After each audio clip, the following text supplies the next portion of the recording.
네, 안녕하세요. 오늘은 조금 번외적으로 문법 이야기가 아니라 어떻게 하면은 영어 공부를 좀 효과적으로 잘 할 수 있을까에 대해서 그냥 주저리 이야기해보는 시간을 가져보려고 합니다. 지금 제가 여기 마스터쌤의 가장 효과적인 외국어 학습 방법이라고 적어놨잖아요. 영어 학습 방법뿐만 아니라 외국어 학습 방법이라고 적어놓은 이유가 있어요. 그거는 우리는 영어권 나라에서 태어난 사람이 아니에요. 우리는 한국어를 모국어로 가지고 있는 사람이기 때문에 우리에게 영어뿐만 아니라 모든 외국어는 학습하는 방법이 사실은 접근 방법이 동일하다라고 보면 좋을 것 같습니다. 근데 요즘 친구들이 그런 이야기를 많이 해요. 또 학부모님도 그런 이야기를 많이 하죠. AI 시대에 영어 공부를 꼭 해야 됩니까? 모르겠어요. 대학 시험을 칠 때 영어 점수를 그렇게 비중을 높게 둬야 됩니까? 라는 질문을 한다면 다시 한번 생각해 볼 필요가 있겠지만, 영어 공부를 해야 됩니까? 또는 외국어 공부를 해야 됩니까? 라는 질문에는 저는 그렇게 생각합니다. 무조건 해야 된다라고 생각합니다.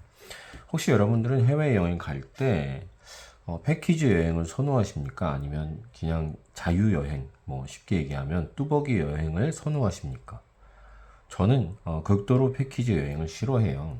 저는 사실 젊을 때 그 인바운드 여행사라고 해서 패키지 여행을 이렇게 구성하는 그런 한국 여행사에서 일을 한 적이 있습니다. 굉장히 천편일률적이고 실제 그들이 데려가는 식당이나 쇼핑센터 같은 경우는 다 여행사와 계약이 돼 있는, 그러니까 어떻게 보면 가면 쓰고 있는 사람을 만나는 듯한 그런 여행이에요. 여행이라는 거는 그 나라에 들어가서 그 나라의 속사를 들여다볼 때 뭘 볼 수 있죠? 그 나라의 문화와 그 나라의 사람들의 성향, 그리고 진짜 그 나라가 가지고 있는 진정한 맛을 보려면 패키지 여행 가지고는 안 돼요. 그럼 결국에는 자유여행을 가야 돼요. 저 같은 경우는 렌트카를 일단 빌려서 안전이 보장된다면 렌트카를 타고 다니면서, 또 식당도 마찬가지입니다. 네이버에서 또는 뭐 구글에서 이렇게 평점이 높은 데를 찾아가긴 하지만 실제 그런 것보다도 그냥 지나가다가 느낌적으로 좋아요. 저 집 되게 맛있게 생겼는데, 또는 저 집 되게 정겹게 보이네. 그러면 들어가요. 그래서 그렇게 맛을 보고, 또 그게 꼭 맛이 없더라도 우리가 흔히 먹을 수 없던 정말 그 나라만의 특정한 음식을 맛볼 수 있는 아주 좋은 기회가 되기도 한단 말입니다. 그런데 이런 모든 것들을 할 때 여러분들 정말 AI 번역기를 들고 다니면서 할 수 있다고 생각하십니까? 언어는 그게 아니거든요. 언어는 문화고, 또 언어는 사람들의 성향을 반영하는 아주 좋은 도구이기 때문에 절대 그건 번역기가 해결할 수 없는 부분입니다. 그래서 반드시 외국어 학습은 많이 할수록 좋다. 저는 뭐 영어는 어릴 때부터 우리나라 교육 과정이 있었기 때문에 그렇게 공부를 해왔죠. 해왔고, 그 외에 이제 제가 27살 때 처음으로 시도한 외국어가 일본어였어요. 근데 그 일본어를 배울 때 저는 9개월 만에 거의 50% 정도 마스터를 했습니다. 한국에서요? 일본 간 적 없어요. 근데 50%라고 하는 건 뭐 별거 아닌 것 같이 보이지만, 50%를 제가 기준으로 삼았지만 어떤 수준이었냐면, 내가 하고 싶은 말을 다 할 수 있고, 그리고 진짜 현지 일본인들이 말하는 한 50% 정도를 알아들을 수 있는 수준까지를 제가 지금 얘기하는 게 50%입니다. 근데 그걸 9개월 만에 할 수 있었던 그 방법이 뭘까요? 대단하지 않습니까? 그 비결이 있다는 겁니다. 근데 그걸 제가 영어 학습을 할때 뒤늦게 그 접목을 시켰을 때 굉장히 급속히 배가 되는 성장을 볼 수 있었다. 그 얘기를 조금 오늘 해보려고 하는 거예요. 여러분 유튜브 찾아보시면, 좀 말이 빠른가요? 오늘은 조금 여유롭게 들어주시면 좋을 것 같아요. 유튜브 같은 데 보면 너무 많아요. 뭐 이것만 외우면 성공한다. 뭐 이 주요 어휘 100개를 외우면 성공한다. 매일 뭐 잘 때도 틀어놓고 아침에도 틀어놓으면 그러면 귀가 뚫린다. 뭐 얼마나 많은 방법들이 존재하는지 몰라요. 근데 제가 보기에는 뭐 그런 모든 방법들이 개인의 어떤 레벨 수준에 따라서 접목시킬 때 그게 이게 효과를 볼 수 있는 방법이 될 수도 있고, 아니면 정말 택도 없는 소리가 될 수도 있어요. 그래서 제가 오늘 얘기하고 싶은 것은, 가장 효과적인 영어 학습 방법이라고 제가 말씀드리는 가장 큰 이유는 무엇이냐 하면, 한국 사람이, 그것도 우리 초등학생이나 또 영어를 처음 접하는 사람이 영어나 외국어를 공부할 때 접근해야 되는 영역이 분명히 있다. 제가 그걸 먼저 이야기해 보려고 합니다. 지금 여기 보시면 언어 영역과 학습 영역이라고 제가 정의를 해놨어요. 이건 제가 정의한 거예요. 언어 영역이라고 보면 뭘까요? 듣고 말하는 거예요. 특히 듣는 거. 말한다는 거는 스피킹을 얘기하는 게 아니라 pronunciation, 발음을 어떻게 하느냐, 요걸 지금 얘기하는 겁니다. 언어 영역에서는. 자, 듣는다는 거 정말 어려워요. 언어의 완성은 듣는 겁니다. 사실은. 특히 우리나라랑 어순이 다른 영어 같은 경우는 듣는 게 너무너무너무너무 어려워요. 그러면 이 듣는다는 것은 얼마나 많은 시간을 투자하느냐와 무조건 직결됩니다. 여기서 우리가 소환해야 될 사람이 있어요. 서울대학교 영어영문학과 교수인 이병민 교수님이 이런 말을 했습니다. 11,760시간의 법칙. 이게 무슨 얘기냐면 한국 사람이 최소한 모국어처럼 영어를 하려면, 습득하려면 11,760시간을 쏟아 부어야만 가능하다라는 겁니다. 그렇지 않고서는 아무리 머리가 좋든 안 돼요. 안 되는 겁니다. 그런데 이거를 조금 쉽게 풀이하자면 하루 1시간씩 순수하게 듣고 말해도 32년이 걸리는 시간이에요. 다시 한번 정리해 볼까요? 하루 1시간씩 순수하게 듣고 말해요. 그 연습을 해요. 그러면 32년이 걸려야 들린다는 거예요. 귀가 뚫린다는 겁니다. 1시간씩 32년 할 수 있습니까? 어렵죠.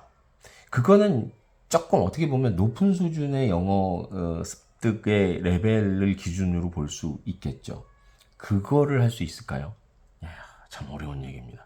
또 최근에 유퀴즈에 등장한 로스킹 교수님이라고 혹시 여러분 보셨나 몰라요. 올해 2월 달쯤에 아마 등장했던 걸로 알고 있는데 캐나다에서 지금 브리티스 컬럼비아 대학교 아시아학과 교수 학과장으로 지금 재직하고 계시고 또 미국에서 그 한국어 마을을 운영해요. 매일 한국 캠프라고 보시면 되는 겁니다. 여러분 캠프처럼 그런 걸 운영하는 아주 유명한 교수님인데 이 교수님이 22개 외국어를 한답니다. 사람 같지 않잖아요. 그런데 본인 얘기하는 게 22개는 다 잘하는 건 아니고 한 8개 국가 외국어를 자기가 현지인처럼 사용할 수 있다. 이렇게 얘기를 하더라고요. 그것도 대단하잖아요. 저는 지금 일본어, 영어, 한국어도 쳐야 되는지 모르겠지만 3개 국어를 하는데 3개 국어를 하는 것만 해도 주변에 잘 없어요. 그만큼 8개를 한다는 거는 대박이라는 겁니다. 대박. 그런데 이분한테 유재석이 그렇게 질문을 해요. 어떻게 외국어 공부를 하면 잘해요? 그랬더니 그분이 뭐라고 대답하는 줄 알아요? 미친 듯이 공부하세요. 이렇게 대답을 합니다. 그게 사실은 비결이에요. 자, 공부와 시간을 투자하지 않고 자기가 어떻게 잘할 수가 있습니까? 모든 공부가 마찬가지입니다. 미친 듯이 공부하세요. 그리고 10년은 내다보고 공부를 하세요. 이렇게 얘기를 하더라고요. 어떤 외국어를 하든지 간에. 그러면서 자기가 영어권 나라에서 영어를 사용하지만 한국어를 배우는 건 지금도 자기가 1981년부터 한국어를 공부했대요. 근데 지금도 한국어 배우는 건 밑빠진 독에 물 붓기 같다. 이렇게 표현을 하더라고요. 그러니까 아무리 공부해도 끝이 없다. 이런 이야기입니다. 자, 그러면 지금 이 영상을 듣고 있는 또 학부모님들이나 또 우리 학생들이 그걸 내가 어떻게 해? 그건 난 못해. 32년을 어떻게 하고 밑빠진 독에 물 붓기를 어떻게 해? 할 수 있지요. 오랜 시간 투자하면 할 수 있습니다. 그리고 외국어를 사용한다는 기쁨을 여러분이 맛보시면 동기부여가 되기 때문에 할 수가 있습니다. 예를 들자면 이런 겁니다. 제가 한 7, 8년 전에 오키나와를 한번 갔었어요. 근데 가족들을 다 데리고 갔어요. 부모님까지 모시고 가는 바람에 비용이 많이 들잖아요. 그래서 조금 저렴한 비즈니스 호텔을 잡았어요. 보통 비즈니스 호텔 같은 경우는 영어가 안 통하기 때문에 그렇다고 한국어 지배인이 있는 것도 아니에요. 그래서 전부 일본어로 통해야 되잖아요. 그래서 저는 일본어를 하니까 이제 그렇게 해가지고 좀 저렴한 호텔을 잡았습니다. 근데 아침 조식 식당을 갔어요. 아침 조식 식당을 갔는데 그런 저렴한 호텔에 갔더니 한국인들이나 중국인들은 아무도 없고 전부 일본인들만 앉아 있는 거예요. 근데 우리 가족 6명이 앉아가지고 이제 밥을 먹는데 딴 사람들은 다 못 들었죠. 근데 저는 듣잖아요. 근데 옆에 있는 일본 애들이 막 우리한테 궁시렁궁시렁 되는 거예요. 저 사람들 한국 사람들이야. 근데 한국 사람들이 이 호텔에 왜 왔어? 뭐 돈이 없나? 막 이러면서 막 궁시렁 되는 거예요. 기분이 나쁘더라고요. 그래서 제가 다음부터는 이제 해외여행 갈 때는 그런 비즈니스 호텔은 안 가야겠구나. 그 사람들 우리를 바라보는 인식이 이렇구나. 이런 것들을 느끼고 왔단 말입니다. 뭐 예를 들자면 이런 거예요. 외국어를 하는 기쁨이 이것뿐만 아닙니다. 아까 제가 서두에도 말씀했던 것처럼 얼마나 많은 기쁨과 유익이 있는지 몰라요. 그래서 다시 언어 영역과 학습 영역으로 돌아오자면, 자, 초등학교 5학년, 6학년 돼가지고 영어학원을 찾아와서 우리 애 아무것도 몰라요. 이제 영어 공부하려고 해요. 그러면 제가 부모님들한테 드리는 말씀이 있어요. 뭔지 아세요? 왜 그러셨어요? 왜 그러셨어요? 라는 말을 할 수밖에 없는 이유가, 언어 영역은 아까도 얘기한 것처럼 11,760시간의 시간을 얼마나 확보하느냐와 직결된다라고 말씀드렸잖아요. 그만큼 영어 노출 시간을 확보하셔야 되는데 5학년, 6학년 때까지 하나도 안 한 거예요. 그러면 지금 뭐 조기 교육을 지금 추천하는 겁니까? 조기 교육도 중요하죠. 중요합니다. 조기 교육을 무시하자는 얘기는 아니에요. 그러나 조기 교육을 해야 되지만 적절한 조기 교육을 해야 된다는 겁니다. 언어는요. 그럼 무슨 얘기냐? 적어도 7살, 8살에는 언어 노출 시간 확보를 시작하셔야 된다는 걸 제가 말씀드리는 거예요. 그럼 7살, 8살 때 언어 노출 시간을 확보하라고 그랬지, 언어 학습 영역을 공부시키라는 얘기는 아니에요. 자, 7살, 8살 때 파닉스를 가르친다고 칩시다. 파닉스에서 보면 뭐 조금 어려운 거 GH 같은 경우는 풀 소리가 나고 이런 걸 외웠다 칩시다. 그거 다 까먹어요. 왜냐하면 이때는 학습 인지 능력이 그만큼 발달되지 않아 있기 때문에 기억이 그렇게 안 됩니다. 그러면 뭐 유치원생한테 대학교 내용 가르치는 거랑 다를 바가 없어요. 그때는 뭐 해야 된다? 언어 영역이요. 많이 듣고 많이 말하는 연습을 계속 시켜야 되는 겁니다. 그만큼 노출량 확보를 해줘야 된다는 겁니다. 우리나라 학습 구조, 그러니까 그 중학교, 고등학교 가면요.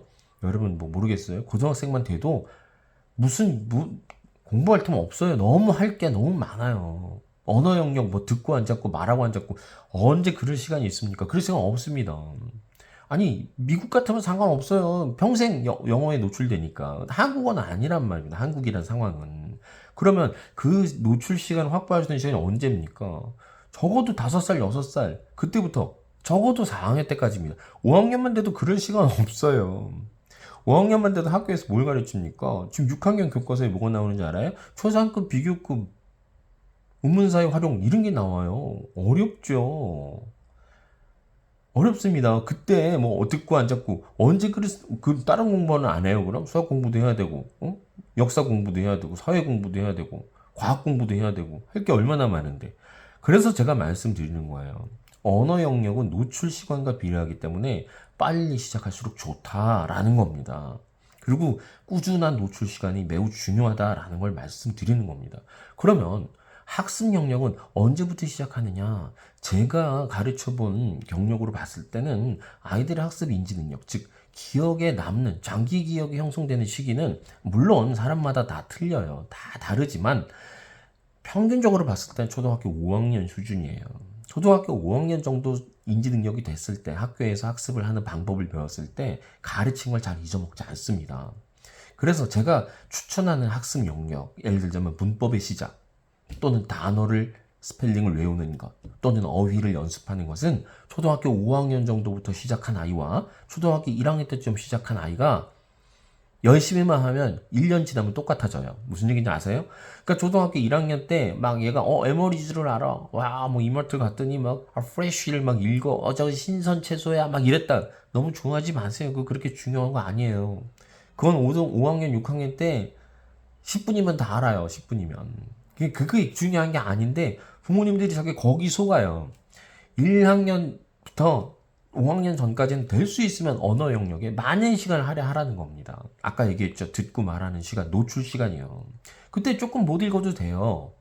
에? 조금 뭐 단어 몰라도 돼요. 그때는 언어를 음악처럼 자꾸 듣는 노출 시간 확보가 중요한 시간입니다. 이거 지금 제가 계속 얘기하지만 학습 방법입니다. 한국인이라는 가정하에 말씀드리는 거예요. 그래서 5학년 때부터는 그때부터는 또 문법 공부를 안 하면 큰일 납니다. 문법 공부를 안 하면 어떻게 독해를 하며, 여러분 수능 문제집 보셨어요? 어머님들 혹시 고등학생 아닌 이상 수능 문제집 안 보셨는지 모르겠지만 수능 문제집 한번 보십시오. 지문이 어마어마합니다. 그리고 거기 나오는 단어 수준은 저도 몰라요. 왜냐하면 우리나라 수능은 좀 문제가 많죠. 너무 전문적인 분야까지도 지문을 실어요. 그러면 전문적인 분야는 한국 사람도 의학에서 가르치는 전문 용어 여러분 아십니까? 모르잖아요.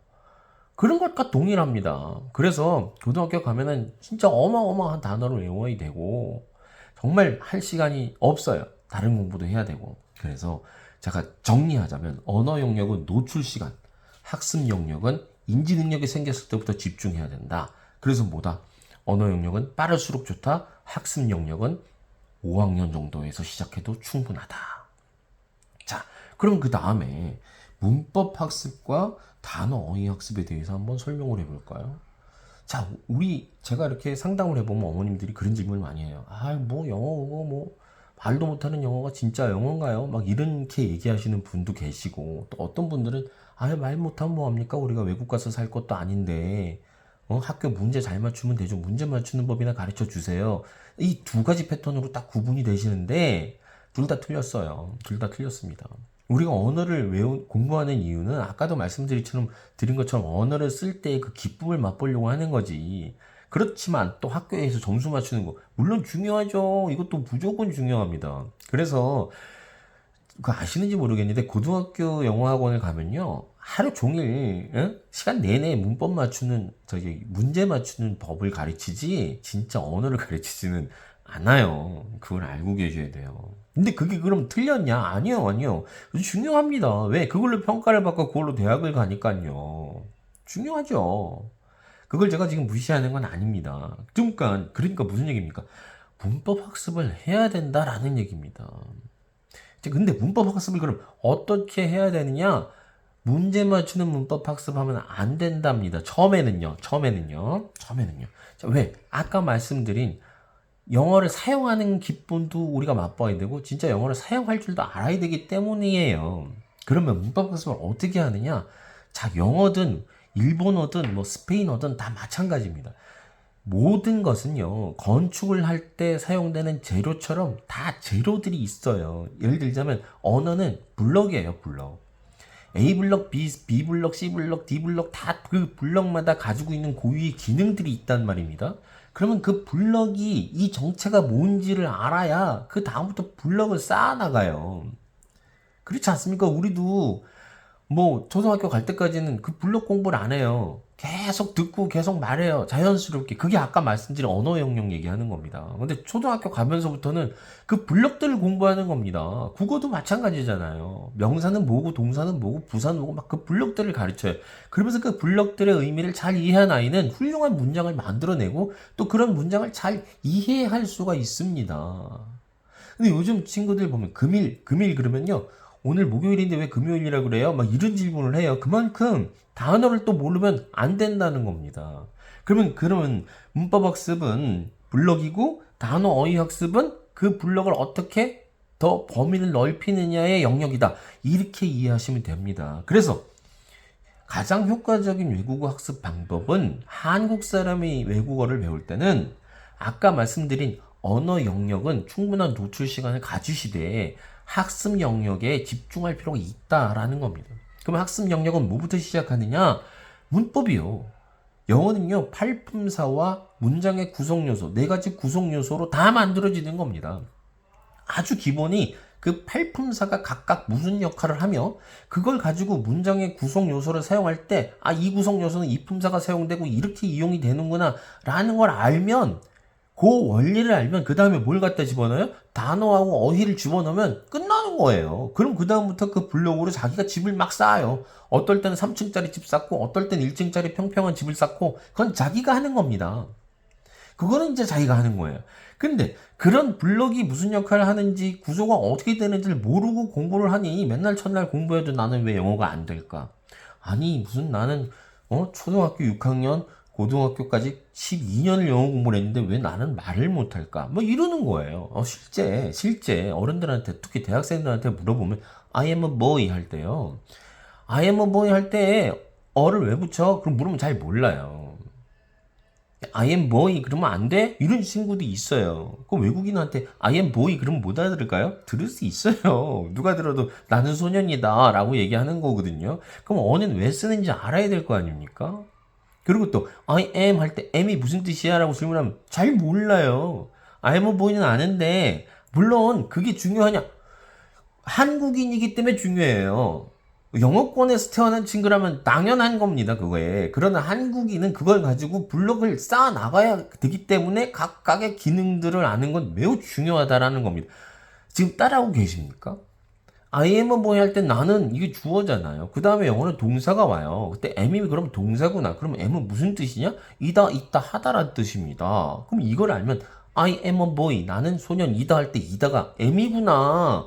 그러면 나는 뭐예요? 그 다음부터는 뭐 이다를 단어만 바꾸면 다 만들어지잖아요. 자, 그럼 I am a boy 하나만 알아도, 구조를 알아도, 단어만 알면 진짜 만 가지 언어를, 만 가지 문장을 만들어낼 수 있다라는 겁니다.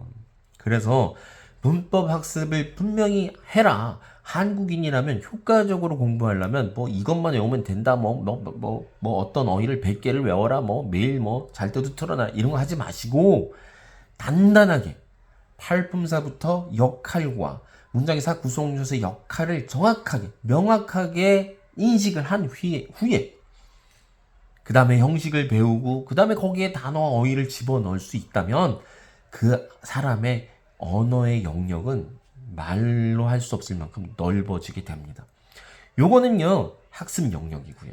언어 영역은 별도예요. 언어 영역은 아까도 얘기한 것처럼 많이 듣고 많이 말하는 노출 시간이 이 두 가지가 같이 합쳐졌을 때 여러분들의 외국어 학습은 반드시 성공할 것입니다.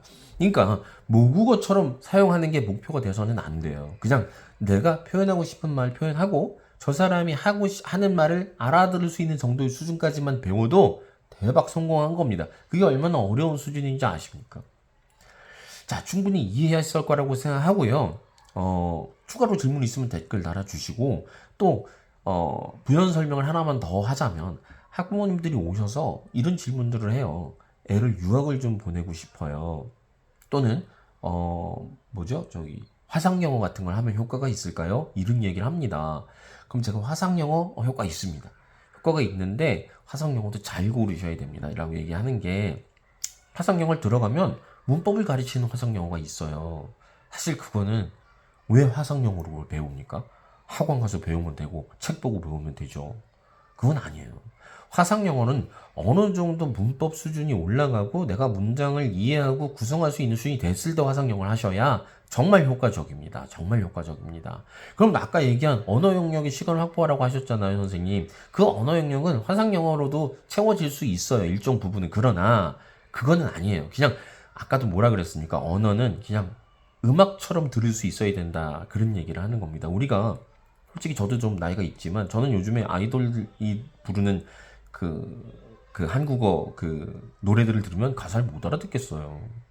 근데 팝송이나 일본어 노래 같은 걸 들으면 어떻게 알아듣습니까?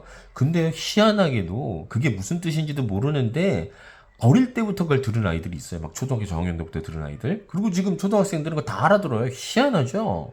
그게 바로 그걸 뜻을 몰라도 음악처럼 그냥 다 알아듣는 겁니다. 언어도. 그 영역을 얘기하는 거고. 자, 그러면 유학을 언제 보내면 좋겠습니까? 저는 유학 추천합니다. 추천. 근데 유학 보내면 돈이 얼마나 듭니까?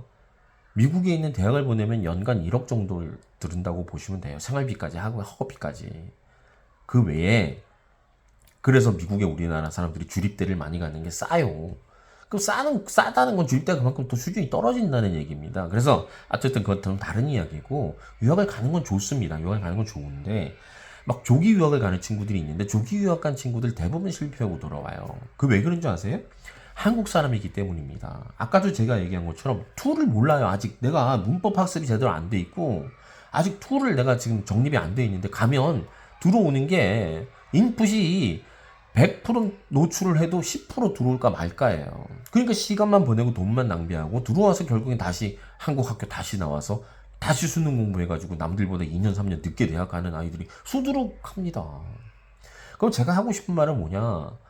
아까 얘기한 언어 영역은 초등학교 저학년 때밖에 할 수 없잖아요. 중고등학교 때 유튜브로 해외 사이트도 보고 요즘 친구들은 많이 하잖아요. 아, 좋아요. 굉장히 좋습니다. 그런 건 적극 추천해요. 그런 거 하면서 언어 영역의 시간도 확보하되 지금 제가 얘기한 것처럼 문법에 대한 틀을 확실히 잡고 그리고 단어와 어휘 연습을 많이 한 후에 대학교 가서 한 6개월 정도만 랭귀지 스쿨을 다녀오세요. 그냥 뻥 터집니다. 뻥 터집니다. 제가 거짓말 아니라 뻥 터집니다. 그냥 100의 인풋이 들어오면 80, 90을 먹어요. 그러면 시간을 그렇게 오래 끌었던 그 조기 유학한 친구보다 짧은 시간 안에 엄청난 성적을 맛본다는 겁니다. 그래서 조급해하지 말고 11,760시간 기억하시고 10년 기억하시고 밑빠진 독에 물 붓기 기억하시되 언어 영역과 학습 영역을 지금 집중해야만 한다라는 걸 꼭 기억하시고 문법을 절대 무시하시면 안 됩니다. 무조건 팔품사와 사구속 요소와 단어 학습은 필수입니다. 어떤 언어를 공부하든지 간에. 네, 여기까지. 네. 또 장기간 또 열심히 또 제가 떠들었는데 조금 도움이 되셨다면 참 좋겠습니다. 도움이 되셨다면 좋아요, 댓글, 또 알림 설정 꼭 부탁드리고 구독도 많이 좀 해주시면 좋겠습니다. 추가적으로 질문은 언제든지 댓글로 달아주시면 좋겠고요. 어쨌든 여러분들이 흔들리지 말고 그만큼의 시간을 투자해야만 된다는 것 꼭 잊지 마시고 여러분들 꼭 외국어 학습, 특히 영어 학습에 성공하는 그날을 기원합니다. 오늘 마스터스의 잉글리시 바이트는 여기까지입니다. 다음 시간부터는 팔품사, 제가 그렇게 말씀드렸던 팔품사 설명을 아주 쉽게 차근차근 설명해 나갈 것입니다. 영상 기대해 주시고요. 다음 시간에 뵙겠습니다. 바이바이.